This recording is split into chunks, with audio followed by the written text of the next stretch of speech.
बंधुओं, यह जो संसार है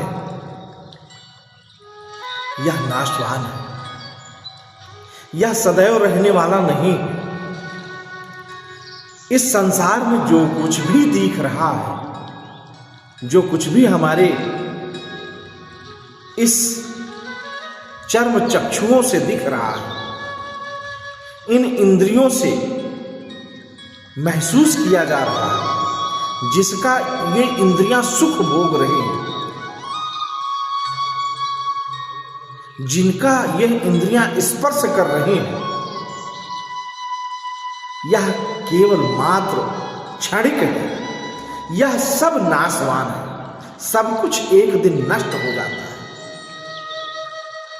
सब कुछ अपनी आयु के अनुसार इस संसार को छोड़ देते हैं।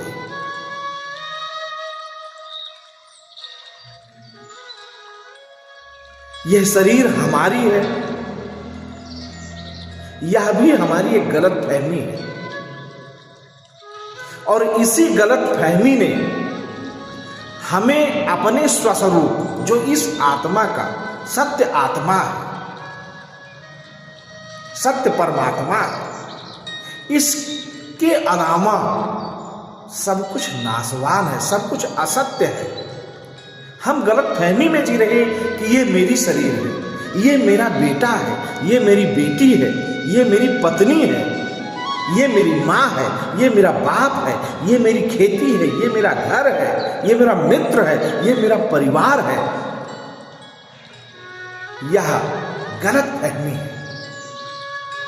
हाँ, यह शरीर जो हमें मिली है, यह परमात्मा को पाने के लिए मिली, और इसके जितने भी संबंध हैं, इससे जितने भी मिलने वाली वस्तुएं हैं, स्पर्श करने वाली वस्तुएं हैं, यह सब इसके शरीर की उपयोग उपभोग की वस्तुएं हैं, और इनका उपयोग उपभोग करते हुए उस परम लक्ष्य, उस परम परमात्मा को पाने के लिए यह शरीर जो हमें मिली, यह परमात्मा को पाने का साधन है। और जो कुछ भी हमें इस संसार में मिला है, इस शरीर को जीवित रखने का साधन है।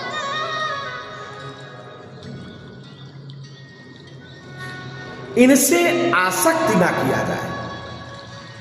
इन सबसे निरासक्त भाव से जीवन जीकर, इन सबका निरासक्त भाव से उपयोग करके, उपभोग करके, हमें अपने स्वस्वरूप को, जो हमारा इस आत्मा का अपना स्वरूप है, उसकी संगति करना है, उसका दर्शन करना है। और उसके दर्शन करने मात्र से हम परम कल्याण को प्राप्त हो सकते हैं। परम कल्याण को प्राप्त हो सकते हैं। यह संसार निरर्थक नहीं है, यह संसार सार्थक है, परंतु निरासक्त भाव से इस संसार का उपयोग किया जाए।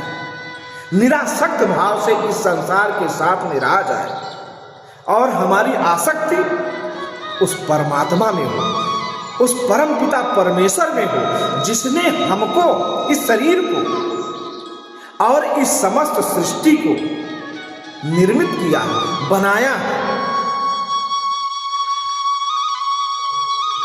एक भारत में रहने वाले अंग्रेज कर्नल की मैं एक घटना आपको बताता हूं। इंग्लैंड से एक कर्नल भारत आए,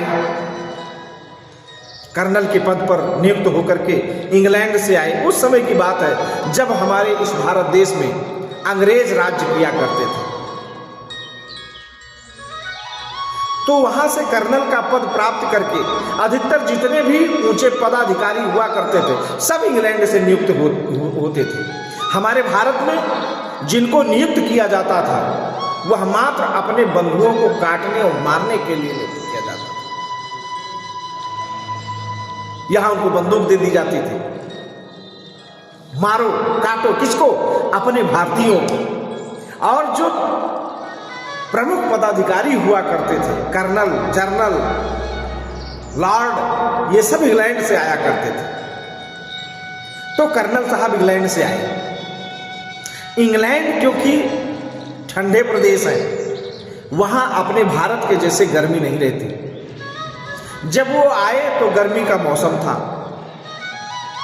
गर्मी उनसे यहाँ की बर्दाश्त ना हो रही थी, तो गर्मी के कारण उनको बड़ी बेचैनी सी हो रही थी, सांस लेने में समस्या हो रही थी। ज़्यादा गर्मी में देखें कुत्ते को, आप देखिए कुत्ता कितना तेज सांस लेता है, क्योंकि उसको गर्मी बर्दाश्त नहीं होती, उसको गर्मी ज़्यादा लगती है। उसी तरह से कर्नल जी को भी, क्योंकि ठंडे प्रदेश के रहने वाले, ठंडे देश के रहने वाले, सदैव ठंडी में रहने वाले, भारत में गर्मी उनको मिली तो उनको सांस लेने में समस्या हो रही थी। डॉक्टर साहब के पास गए, डॉक्टर साहब ने परीक्षण किया, देखा और उसके बाद कर्नल साहब को कहा कि कर्नल साहब आप चलें बगले पर विश्राम करें, दवा मैं पैक करके अभी अपने नौकर से भिजवा दूंगा और उसमें पर्ची लिख दूंगा कि आपको क्या खाना है, क्या पीना है, कैसे रहना है, कितना विश्राम करना है, दवाएं कैसे खानी है और आपकी हालत क्या है, वह भी मैं पर्चे में लिख करके भिजवा दूंगा। कर्नल साहब अपने बंगले पर आ गए। शाम में कर्नल साहब का जो नौकर था वो आया और उसने कर्नल साहब को एक पर्ची दी। उसने बताया कि साहब डॉक्टर का नौकर आया था और वो ये पर्ची दे करके गया है। कर्नल साहब ने पर्ची खोला, पर्ची पढ़ा। पर्ची में लिखा था कि अब आपके पास अधिक समय नहीं है, आपका एक फेफड़ा खराब हो चुका है, दूसरा भी फंगस से, कीटाणुओं से ग्रसित है। आप हिले डुले ना, बिल्कुल बिस्तर पर लेटे रहें, आप विश्राम करें। अब कर्नल साहब ने जब पर्चा पढ़ा तो उनकी जो सांसें ऊब रही थी वह और ऊपर नीचे होने लग गई। उनका हृदय परेशान हो गया। उन्होंने सोचा क्या करूं, घर को चिट्ठी लिखूं, तार भेज दूं, मेरी पत्नी को संदेशा पहुंच जाए। फिर उन्होंने कहा कि संदेशा भेजने का क्या मतलब, कल तक रहूं या ना रहूं, जब मर जाऊंगा तो वैसे भी संदेशा पहुंच जाएगा। कर्नल साहब बिस्तर पर पड़े और जब शाम को उनका नौकर भोजन लेके आया तो एक भी ग्रास ना खा पाए। हालत और बिगड़ती गई, उनकी और स्थिति नाजुक होती गई। कर्नल साहब का नौकर भागता हुआ डॉक्टर साहब के पास आया। डॉक्टर साहब से निवेदन किया कि डॉक्टर साहब कृपया आप कर्नल साहब के बंगले पर चलें, कर्नल साहब को देखें, कर्नल साहब जाने वाले हैं। तो डॉक्टर साहब ने कहा कि कहाँ, लंदन वापस जा रहे हैं, इंग्लैंड? तो उसने कहा नहीं, इस दुनिया से जाने वाले हैं। डॉक्टर साहब ने कहा क्या हुआ, अभी तो भले चंगे थे, मैंने सुबह ही तो उनको देखा था, ज्यादा समस्या नहीं थी, इसीलिए तो दवा नहीं दिया। डॉक्टर साहब आए, कर्नल साहब को देखा तो उनकी स्थिति तो बिल्कुल नाजुक थी, सांसें ऐसी चल रही थी कि अब तब लगा था कि कब कर्नल साहब प्राण त्याग देंगे। डॉक्टर साहब ने कहा कि कर्नल साहब क्या हुआ, आप तो सुबह तक बड़े अच्छे थे, मैंने परीक्षण किया था, इसीलिए तो दवा वगैरह कुछ मैंने भेजा नहीं। कहें डॉक्टर साहब आपको तो सब कुछ पता है, आपके पर्चे को मैंने पढ़ा तब से। कहें कहाँ है पर्चा, पर्चा दीजिए जरा। पर्चा देखा तो डॉक्टर साहब झल्ला गए, अरे इतनी बड़ी गलती कर दिया उसने। अरे यह पर्चा कर्नल साहब एक टीबी के मरीज का है जो कई सालों से टीबी से ग्रसित है, उसके लिए यह पर्चा है। वह मरने की स्थिति में है, यह आपका पर्चा नहीं है। तब कर्नल साहब को शांति मिली, उनके प्राण में प्राण आया। तो यह है गलतफहमी। गलतफहमी में कर्नल साहब तो चले जाते, भगवान को प्यारे हो जाते। ऐसी ही गलतफहमी हमको हो गई है कि ये हमारा शरीर है, ये हमारा परिवार है, ये हमारा बेटा है, ये हमारी बेटी है, ये माँ है, ये बाप है, ये खेती है, ये बारी है, हमारा कुछ भी नहीं है। हम तो यहां जैसे एक परदेसी परदेश जाता है तो वहां एक कमरा लेकर के कुछ दिन के लिए एक कमरा किराए पर लेकर के निवास करता है, और उसका काम क्या होता है, काम करके धन अर्जन करना, और धन अर्जन करने के बाद अपने घर को वापस आना। उसी तरह से यह जो कुछ भी हमको मिला है यह सब किराए का है। यहां हमको अपने वास्तविक धन का अर्जन करना है, कमाई करना है, और कमाई करके अपने घर वापस जाना है,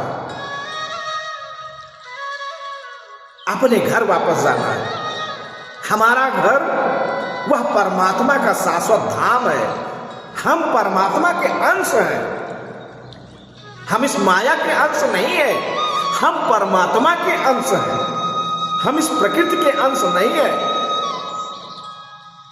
हमें परमात्मा के यहां जाना है, वो हमारा घर है, यह हमारा घर नहीं है, यह तो किराए का घर है, यह किराए का घर है, यह परदेश है, यह दूसरे का देश है, यह माया का देश है, यह मायापति का देश है। यहां हमको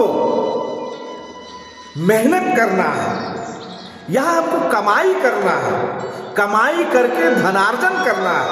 कैसा धनार्जन, मेहनत कैसी? देखो दो प्रकार के, ये संसार ही दो प्रकार का है। एक तो मेहनत करना है, तो जैसे परदेसी गया तो काम करके केवल धनार्जन करेगा, फिर अपने घर चलाएगा, ऐसा तो है नहीं। वो वहां भोजन भी पाएगा, कपड़े भी पहनेगा। तो उसी तरह से यहां जो माया का काम करना है, उससे शरीर का पोषण, परिवार का पोषण, पत्नी बच्चे का पोषण, लेकिन निरासक्त भाव से, आसक्ति नहीं। ये सब क्षणिक है, परदेश है, यहां अपना कुछ नहीं है।